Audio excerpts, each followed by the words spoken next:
ఎంపీలు ఉంటారు, ఎమ్మెల్యేలు ఉంటారు, స్థానిక సంస్థ ప్రతినిధులు అంటే ఎంపీటీసీ, జడ్పీటీసీ, కార్పొరేటర్స్ సహా కూడా ఉంటారు. ఈ రైట్ టు రీకాల్ తీసుకొస్తారని చెప్తారు. రైట్ టు రీకాల్ చాలా గొప్ప విషయం. అంటే ఈ జీతాలు కట్ చేయడం కంటే రైట్ టు రీకాల్ కరెక్ట్. ఇప్పుడు ఆ లెక్కలో చూస్తే ఇప్పుడు ఎవరైతే అసెంబ్లీకి రాలేదో వాళ్ళందరూ కూడా 10 మందో, 11 మందో, 20 మందో, 15 మందో అన్ని పార్టీలోనూ కొంతమంది ఉండొచ్చు.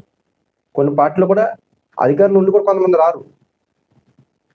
సో అలాగ ఉంటే కూడా అవన్నీ ఉప ఎన్నికలు పెడితే ఖచ్చితంగా రైట్ టు రీకాల్ ప్రకారం వాళ్ళు క్యాన్సిల్ చేస్తే ఖచ్చితంగా మళ్ళీ ఎన్నిక జరుగుతుంది. అలా ఎన్నిక జరిగినప్పుడు మళ్ళీ ఇప్పుడు ప్రభుత్వం ఒక వ్యతిరేకత లేదని ప్రభుత్వం అంటున్నారు.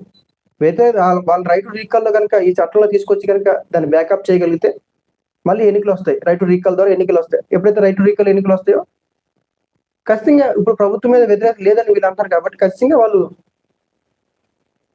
కనుక మళ్ళీ గెలిస్తే ప్రభుత్వ వ్యతిరేకత ఉన్నట్టు. వాళ్ళు కనుక గెలకపోతే ప్రభుత్వ వ్యతిరేకత, వాళ్ళు కనుక గెలిస్తే ప్రభుత్వ వ్యతిరేకత ఉన్నట్టు, వాళ్ళు గెలకపోతే ప్రభుత్వ వ్యతిరేకత లేనట్టు.